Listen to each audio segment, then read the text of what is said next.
Saturday afternoon at Westbridge Mall always held a very specific, quiet kind of light.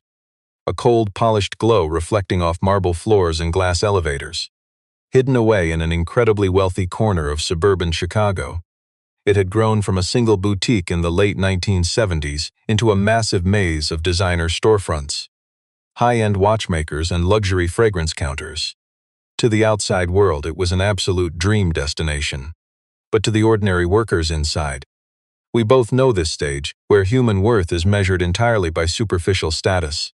Down through the lower entrance, reserved only for service trucks and cheaper cars, walked a hard-working father who defied the unspoken dress code of wealthy patrons above. 29-year-old Ethan Carter kept his young daughter's hand held safely in his own.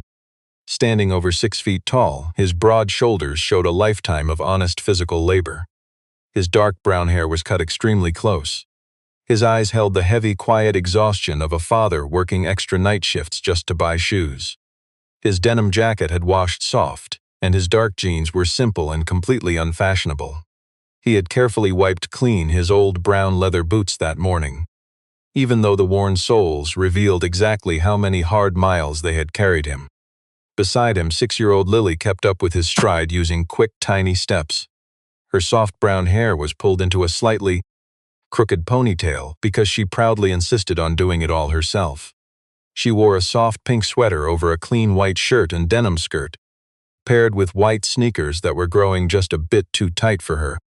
She clutched a loved stuffed rabbit named Daisy tightly against her chest, the exact same toy her late mother placed in her tiny arms at age 3. Ethan was using cash he earned from a late-night emergency repair just to bring his sweet daughter here for one very specific reason. Her old sneakers were splitting at the seams, yet she never complained a single time. Stepping into the main concourse, Lily asked him in a soft, hopeful voice if she could finally choose those white shoes with the cute little bow. Ethan smiled, telling her that if they fit and the price was right, they would absolutely buy those shoes. He hid his anxiety as he quietly checked the price tags behind the glass. A wealthy woman wearing an expensive tailored coat walked right past them. She judged their humble clothes instantly, exposing her own cold heart before looking away. A young clerk smiled warmly at a wealthy suited man, but offered only cold, dismissive silence to this vulnerable father and daughter. None of this surprised him. He had lived with this cruel, silent indifference his entire life. Up near the main rotunda, a sudden noisy commotion began to form right outside a high-end boutique whose windows displayed absolutely nothing but soft cashmere and a single perfume bottle on a marble stand. The gold name above the door read Maison Verlet in elegant script. Suddenly, a harsh, arrogant voice cut directly through the quiet background noise. It was a voice sharp enough to cut stone. Get her out before she scares away the real customers. Surrounded by a silent, heartless crowd, stood an old woman they deemed completely powerless. But the silent, judging crowd showed their true character. 74-year-old Helen Vale leaned sideways as a rough hand clamped down on her fragile, defenseless wrist. Her neat gray hair was tied back in a simple, modest bun. An old, faded cardigan hung loosely over her frail, shrinking shoulders. Her plain brown skirt was spotless and tidy. A worn canvas bag with a fraying strap weighed heavily on her tired shoulder. She showed no anger.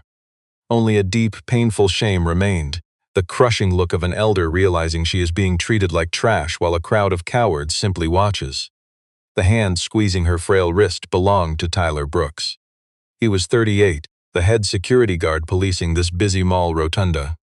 He wasn't born a cruel man, but he had traded his conscience for a paycheck, blindly obeying the cruel orders of those wearing much wealthier clothes. Just steps away stood 35-year-old Amanda Cole, the upscale boutique manager. Her bleach blonde hair was pulled back into a severe icy knot. She wore a sharp black blazer over an expensive silk blouse and a dark skirt. Her high heels added 4 inches to a frame already used to looking down on others. In a trembling voice, Helen tried explaining that she was only waiting for her granddaughter. She only needed to rest her aching legs for a few brief moments. But Amanda cruelly cut her off. She claimed that her paying customers felt highly uncomfortable. She snapped that this mall wasn't a free shelter for people with nowhere else to go.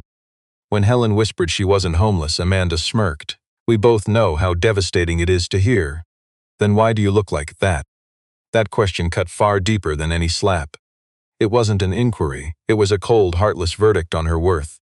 Tyler callously yanked her wrist, causing the elderly woman to stumble forward. Her faded canvas bag slipped from her shoulder and crashed onto the cold marble. The weak, worn seam burst open. Her pill case, a folded white handkerchief, and 3 precious old photos spilled out. A handwritten letter fluttered across the polished floor, while the crowd did absolutely nothing. Helen tried to reach down, but Tyler firmly held her back. Her simple white handkerchief drifted right to the feet of the silent onlookers. A man in an expensive suit stepped right over it, clearly annoyed by her existence. Nearby, several onlookers simply raised their phones to record the spectacle. They weren't filming to help her.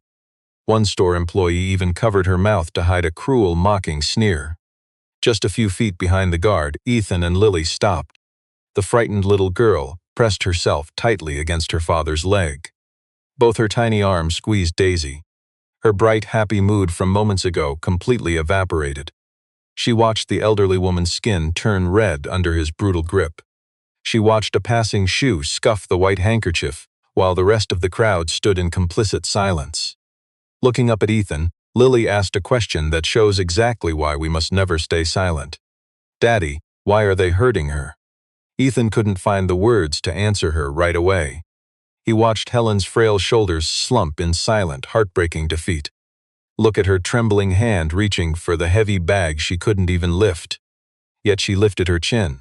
True dignity doesn't vanish just because a silent crowd ignores you. Then little Lily whispered even softer, "She looks like Grandma." Ethan's mother had passed away exactly 3 years ago. Lily only knew her from fading photos and her dad's memories. That memory became her standard for how we must treat every vulnerable elder in our world. Amanda's cold voice cut through the mall lobby, sharper and crueler. "Drag her out if you must," she snapped. The guard gripped her tighter. Ethan had been gently resting his hand on his daughter's shoulder, but now he pulled back. His breathing had stopped completely now. Ethan slowly looked around at the silent ring of bystanders surrounding them. Picture this with me, enough shoppers to fill a small classroom. Many wore expensive designer coats. Some carried luxury bags worth more than a full year of his daughter's school tuition. 2 boutique workers just stood watching in their matching aprons. Even a uniformed lobby host watched the scene unfold closely. Parents with strollers, retirees with coffee, wealthy husbands, all of them just standing and watching. Yet not one single person stepped forward. A middle-aged woman in a beige coat shifted, looking like she might actually step in. But her husband grabbed her arm and firmly shook his head. He quietly warned her to never get involved. Her shoulders slumped in defeat, and she stared down at the floor. Nearby, a young cafe worker stared at the elderly woman with deep, obvious pity. But when her manager glared, the terrified girl ducked down, pretending to scrub a tray. Ethan finally saw that the problem wasn't just a cruel manager or a heartless guard. The real poison was the apathy. Everyone in that high-end mall made a choice the moment they judged this helpless woman. They decided her dignity didn't matter just because of her faded jacket, cheap bag, and messy hair. Their silence wasn't an accident, it was a tragic, unspoken agreement. Shaking all over, the old woman picked up her small slip of paper and held it out. The manager snatched the note and barely glanced at the handwritten words. Then she flashed the smug smile of someone who had already made her cruel decision. She sneered that anyone could write down a fake name on a piece of scrap paper, just to loiter where she clearly didn't belong. Hearing this cruelty, little Lily, who rarely cried in public, began to weep. Not screaming, not making a single sound. Just silent tears spilling over, rolling down her cheeks before she could even wipe them away. You and I know this test. Ethan could easily stay quiet and turn away. He could just grab his daughter and walk away to the shoe shop. He had no lawyer and no money for expensive legal fines. If the security guard got violent, this single father could spend the entire night locked in a cell. But seeing his little girl looking up with tears on her face made staying quiet completely impossible now. His daughter wasn't looking at him to learn how to play it safe. She was watching to see how her father treated those with no voice at all. That's when he remembered his mother's truth. Real character is how we treat the powerless. We both know a child shouldn't watch you ignore the helpless. Remaining silent during blatant cruelty teaches them the wrong lesson. Lily whispered to him, "Daddy, aren't we supposed to help old people?" Ethan knelt down, quietly confirming that yes, they absolutely had to help. He pointed to a massive marble pillar and asked her to wait there, right where he could see her. He gently handed her the small shopping bag with her new shoes. Giving her a sense of safety, he slowly stood up to face the conflict. Refusing to look away, he stepped forward, ready to defend a helpless stranger.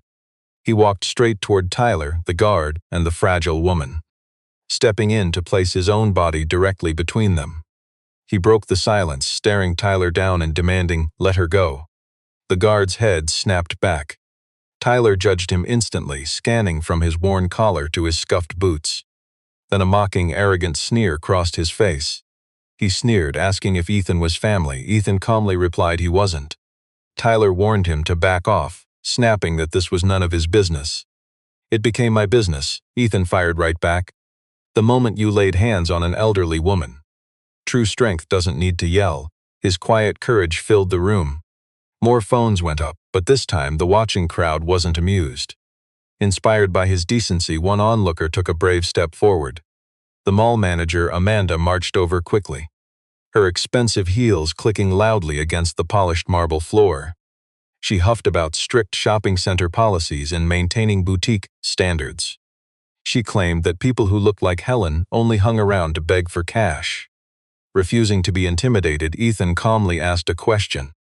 Had the elderly woman actually asked anyone for money? Amanda blinked nervously, completely dodging his straightforward question. Instead, she weakly claimed the woman was causing a scene.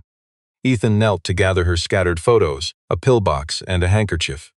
He picked up a tiny note and gently handed them to Helen. As her trembling fingers brushed against his hand, she was shaking so violently that he held on to offer some comfort. In a gentle voice, he asked if she was hurt. She softly whispered no, even though her bruised wrist was already swelling up. Amanda turned the full force of her anger onto Ethan, shouting that a man like him didn't understand high-end retail business. She snapped that her luxury store had wealthy clients to protect. Ethan just stood there, calmly letting her finish her tirade. Then he spoke up, declaring that no decent company should ever drag a helpless elderly woman across a floor as if her life meant absolutely nothing. A wave of angry whispers instantly rippled through the onlookers. "You and I know how easily tides turn." Amanda was suddenly surrounded by people taking a stand. "Security," she ordered nervously. "Get this man out of here." But the other guard, a young guy, hesitated, refusing to bully an honest man. "You and I know that how we treat the vulnerable defines us." Amanda chose cruelty. The father's refusal to bow only made her angrier than the helpless elderly shopper she had tried to humiliate first. She sneered at Ethan, judging his worth with cold, arrogant eyes, belittling him as a nobody who had no business looking at luxury items. Then her malice turned to little Lily, standing frozen by the column, clutching her simple doll and a cheap cardboard box. Amanda targeted the child's worn sneakers, hoping to completely crush her spirit. She smiled, revealing the true ugliness of those who abuse their authority. "Maybe find a store you can actually afford," she mocked, making sure everyone nearby could hear her cruel words. Lily's innocent smile completely vanished. She stared down at the shoes her father worked endless nights to buy. Deep shame burned her little cheeks, and her father felt every painful second. A vein throbbed in his neck, yet he refused to let rage dictate his character. He knew his daughter was watching, and this moment would define him. If he responded with blind fury, he would teach her that anger rules the world. Instead, he looked at her with a quiet, gentle strength that disarmed the room. Then he turned his gaze back to the manager. "My daughter's worn shoes," he said, "hold more real honor than this entire store." This is where we see how integrity can silence an entire room. The atmosphere shifted instantly. A nervous chuckle broke the heavy, awkward silence. Because he spoke up, others stopped looking away and began paying attention. The hostile manager stood completely speechless. With absolute poise and dignity, the father posed 3 simple questions. Had this defenseless elderly woman stolen a single thing, the manager froze. Did she threaten anyone here? Only a heavy, guilty silence followed. Cutting through the quiet, he said, "Then you aren't punishing a crime. You are punishing poverty." His courage was so profound that the entire luxury mall fell completely silent. A watching teenager swallowed hard, deeply moved by his strength. A man stepped back in shame while beside her father, Lily stood taller. The shame that was meant for the helpless woman had completely vanished. "Get them out." Desperate to claw back her power, Amanda barked at the security guard. The guard stepped forward, grabbing the father's shoulder to force him out. But the father didn't flinch, refusing to break eye contact. "Think carefully," he warned quietly. "There are cameras watching your every move." The guard hesitated for a second, then slowly let his hand fall. You see, courage is contagious. 3 more managers hurried into the crowd. They didn't care about justice or helping Amanda. They only stepped in to prevent a public relations disaster on a busy weekend. Brandon Reed, the luxury store owner from down the hall, arrived first. Imagine him, 42, sharp, his thinning hair carefully combed back. Rachel Moore ran the luxury cosmetics counter, judging everyone by their outward appearance. She strutted over, wrapped in a suffocating cloud of pricey perfume. Then came Nicole Adams, the manager supervising the upper floor. She joined them, clutching her digital tablet tight like a shield. "We see the truth here." Nobody bothered asking the vulnerable what happened. And not a single soul looked at the frightened child by the pillar. Brandon grumbled that their exclusive mall needed rules to keep out ordinary people. Rachel complained that her wealthiest, high-paying clients were getting annoyed by all the noise. Nicole quickly lowered her voice, reminding them the new CEO was auditing the mall's superficial culture and that a public display of cruelty could never be witnessed by the boss. "Get rid of them," Amanda whispered, "before Mrs. Vale sees this." The elderly woman stood nearby, completely numb to their threats and names. Her eyes remained glued to the marble floor. She lifted her chin, fighting to keep her dignity from crumbling. But true character speaks up. Ethan saw her pain and stepped forward. Brandon ordered the single father to take his daughter and go, saying he was making a scene in front of people who actually mattered. Ethan just asked him, completely calm, "What kind of manager supervises the public humiliation of an old woman to please a wealthier customer?" Brandon stood speechless, his jaw locked. That's when Rachel stepped in. She spoke to him, putting on a fake sweet tone of voice, telling him he just didn't understand how high society really works. Ethan patiently let her finish speaking. When she finally ran out of breath, he answered, "A place dies the moment its staff thinks they get to choose who deserves basic human dignity." Nicole chimed in, eager to deliver a nasty line she'd been holding back. She sneered, calling Ethan a self-righteous nobody. That word nobody hung in the air, cutting the little girl. Terrified, she pressed herself closer to her father's leg. Feeling the hostility, the old woman looked up and spoke to Ethan. She begged him to take his little girl and go, saying she'd be okay. Ethan looked from the gentle old lady down to his daughter. "If I walk away now," he whispered so only she could hear, "I will remember it every time my daughter asks what kind of man I am." But the energy in the room suddenly shifted before anyone noticed. Wealthy shoppers in the front began parting ways. Feel that shift with me. No orders were given, yet everything changed. 28-year-old Madison Vale stepped out of the private elevator onto the floor. She wore an elegant cream-colored dress, sharp and perfectly tailored. Her dark hair fell in soft, loose waves over her shoulders. A simple gold watch rested on her left wrist.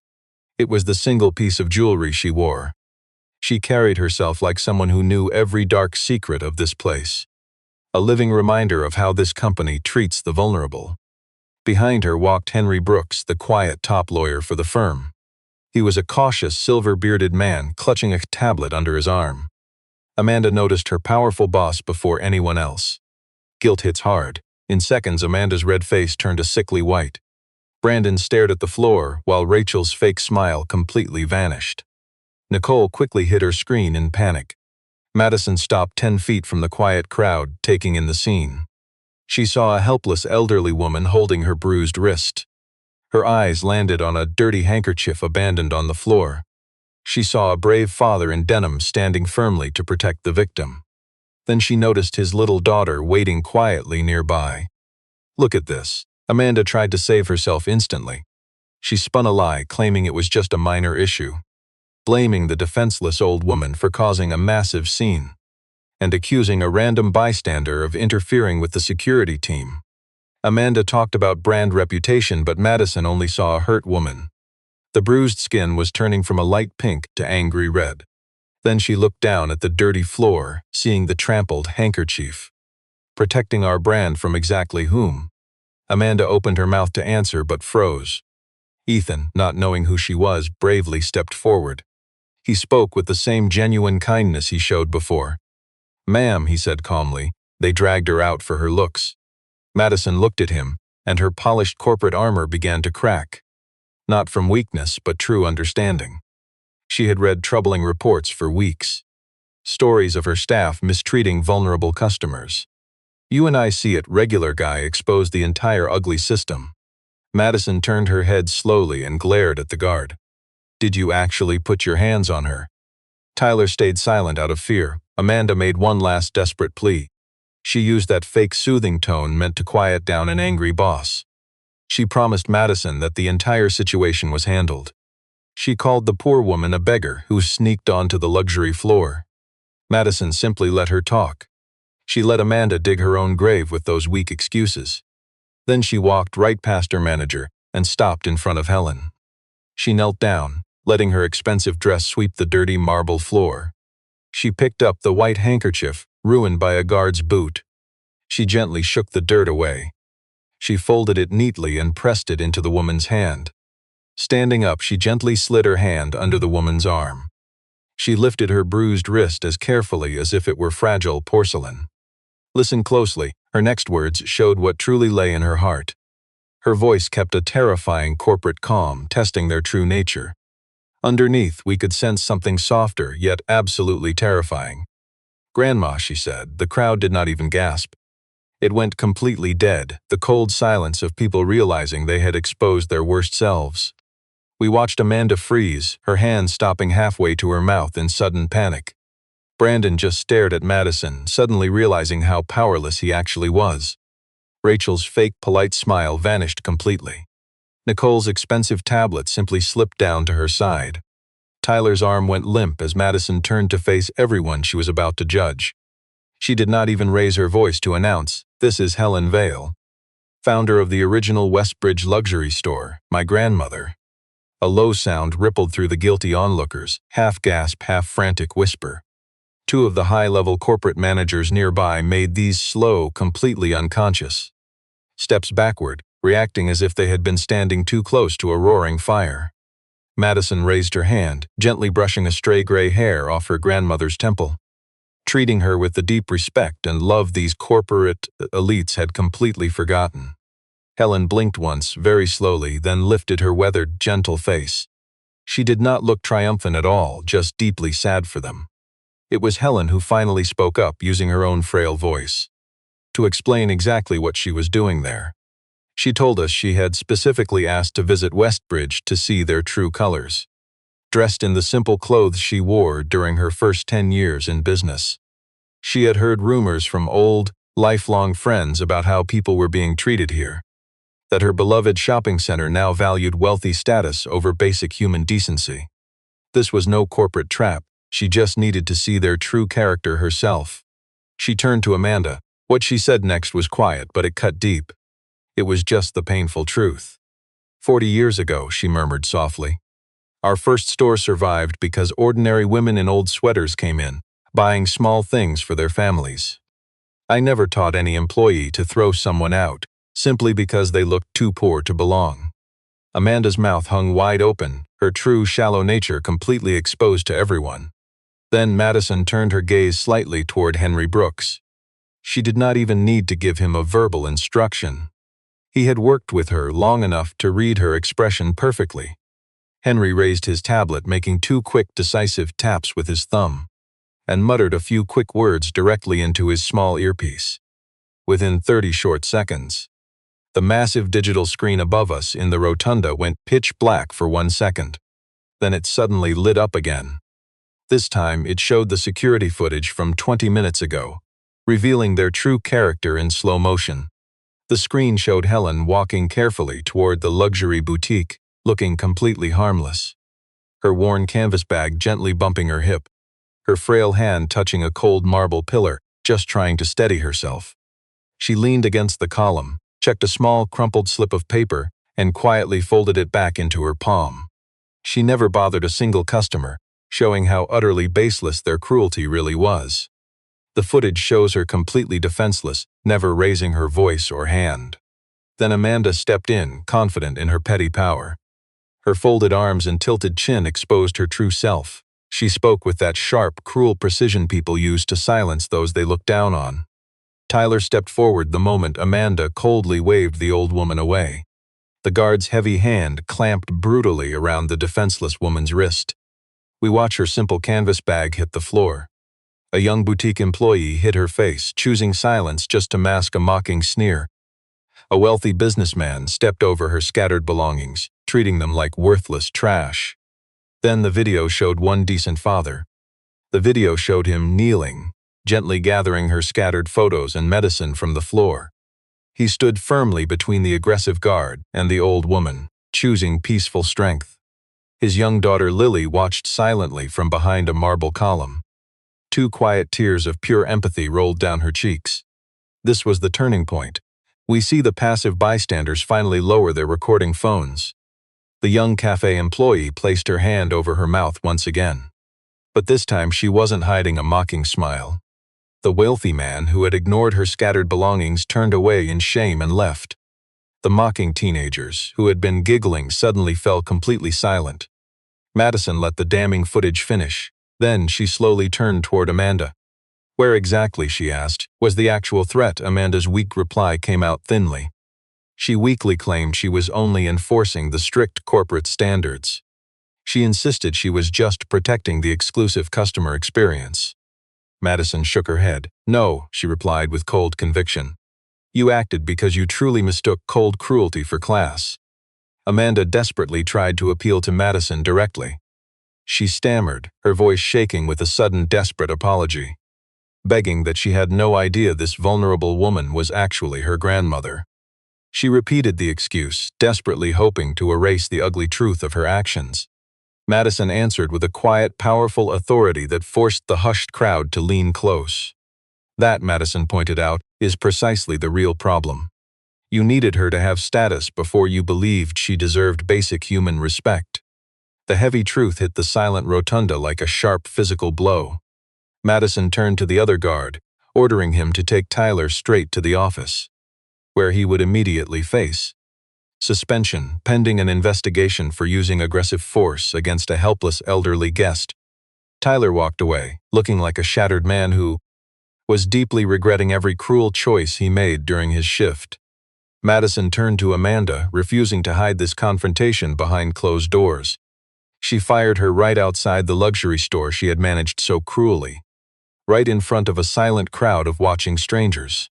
Stripped of her position on the spot for a blatant, heartless abuse of power, for discriminating against a helpless guest and ruining the brand she was paid to protect. She ordered Henry to shut down the store immediately for an emergency closure, requiring immediate empathy training for every silent employee before those doors reopened. We watch as she turns toward Brandon, Rachel, and Nicole. She promised to send in an audit team. They would be questioning every single employee by the end of the week. She withheld the reality that this purge would be slow and painful. We both saw Amanda, who just 15 minutes ago abused her power over a helpless elder. Now she stood powerless, fired before the silent crowd that witnessed her cruelty. No tears, not a single protest. She walked out of the store, guards trailing her like a common criminal. Her clicking heels on the marble floor became the only sound in the silent mall. Once the crowd parted, Madison turned her attention back to the quiet heroes. Madison stopped right in front of Ethan, letting a heavy silence hang between them. She noted that this massive building, packed with workers, dozens of security cameras, and 3 levels of management completely failed to protect one powerless elderly woman's dignity. Yet one man with absolutely no authority stood up to defend her when others stayed silent. Ethan did not even blink. He just shrugged, because you and I know true decency does not require a reward. I did not even know her name, he admitted. I just saw someone being mistreated, he said, speaking without any hesitation. He spoke with the quiet conviction of a man who values human life. Little Lily, who had been watching fearfully from behind a pillar, ran out and clung to her father's leg with all her might. Ethan knelt, smoothing her hair and whispering that she was safe because she was brave. Helen lowered herself slowly. She held the child's tiny hand in her weathered palm, treating it with care. She whispered to the little girl that her father was a wonderful man. Lily pushed past her quiet shyness and proudly told Helen that her dad always helps everyone. How he once stopped in a freezing rainstorm just to change a random stranger's tire. How he carried heavy groceries up 4 flights of stairs when an elevator broke. She shared these simple truths with the absolute certainty of a child pointing at the brightest star. Ethan stared quietly down at the marble floor. He had no idea his daughter was keeping track of his quiet kindness. Madison then asked him what he did for a living. He explained he worked as a maintenance technician. He managed complex cooling and power systems, working late nights as an invisible contractor. He said it humbly, as if it was nothing special. That is, when Henry Brooks leaned over to whisper to Madison. She looked down at her tablet screen and frowned deeply. She revealed to him that exactly 2 years ago, his name sat on a safety report warning about a critical food court system collapse. But greedy executives buried his warnings, dismissing him as just another powerless, invisible contractor. 6 months later, the entire system collapsed, forcing a major shutdown over the exact danger he had predicted. He just nodded. True integrity means doing what is right when no one is watching. Breaking the tension, he proved his character by simply hoping nobody was hurt. Madison offered no empty promises to the crowd, keeping her true intentions quiet. Before stepping back, she quietly conceded this. Let's be honest, this luxury mall spent years training employees to bow, to cater exclusively to the rich people waving their money, while completely ignoring how they treated the vulnerable people who had none. 7 days later, corporate headquarters called Ethan out of nowhere, asking him to return to the mall this Friday to meet directly with Madison Vale. He took his daughter Lily along, because childcare fell through after school. You have to wonder, would a changed environment make him feel any different? He felt the same, but the mall's entire energy had completely shifted. Store employees recognized him and nodded warmly. These weren't those fake, robotic gestures of standard retail training. A young florist smiled brightly, acknowledging the little girl with real warmth. Even the front desk clerk offered a greeting that actually sounded sincere. Madison welcomed them inside a glass boardroom high above the shopping crowd. Its huge windows looked directly down at the central atrium, the exact spot where he chose to defend a helpless stranger just 1 week ago. Without any corporate games, she laid out a clear, direct offer. She offered him a brand new leadership position within her family company, a role created solely because he had the courage to speak up. They named it the Director of Service Conduct and Guest Dignity. He wouldn't be hiding behind a desk. His duty was out on the floor, monitoring the halls, checking the elevators, and talking to staff in break rooms, ensuring every single human being was treated with decency, regardless of wealth, protecting elderly shoppers, struggling working-class families, and tired parents with young kids. Anyone who historically faced discrimination just because they didn't look rich. Ethan admitted he lacked the prestigious degrees usually required for high corporate office. Madison replied that this mall already had too many degrees and zero integrity. She explained that no amount of money could ever purchase true human character. She needed someone who naturally defended the weak without an audience. He asked why she trusted him, a complete stranger, with this power. She didn't hesitate. Because you protected someone helpless, she said, when you thought nobody was watching. Ethan accepted, ready to champion the dignity of everyday people. Not for the high-paying job or executive status, but because we all want our children growing up, knowing that kindness is the ultimate form of strength. They finished their afternoon meeting, back down in the central lobby. There sat Helen resting by the green plants with her familiar canvas bag. The torn fabric was neatly mended. She refused to discard something perfectly functional. Now employees passing by showed their true character, stopping to greet her warmly. Lily ran ahead of her father just to present a small gift she had bought using every single penny of her pocket money. Stitched with a simple, powerful word in the corner, it read kind. The old woman accepted it with tearful gratitude, pressing the cloth to her cheek. Madison quietly stepped over, joining the circle of genuine respect. She stood beside Ethan quietly, proving true dignity never needs a grand performance. Just cold marble, luxury decor, and a little girl clutching her stuffed rabbit on that quiet afternoon. Lily looked up at her father, her quiet voice carrying a powerful truth. "Daddy," she asked, "did you know she was someone important?" Ethan looked at Helen, noticing the empty bench and her worn, simple bag. He looked down at his daughter. She waited with that pure patience of a child who already knows. In her innocent way, she already knew exactly what his answer would be. "No," he replied, "that is exactly why it mattered. You and I know these shallow places, where people are judged solely by their expensive labels." But this quiet father completely flipped that selfish script. He proved that a human being's true worth has absolutely nothing to do with wealth. True character is defined by how we treat those who can do nothing for us. Sometimes inside these sterile malls, surrounded by cold glass and silent, indifferent bystanders. But we see the truth. It only takes one decent man to shatter a room full of arrogance. One man willing to stand up when everyone else chooses to look away.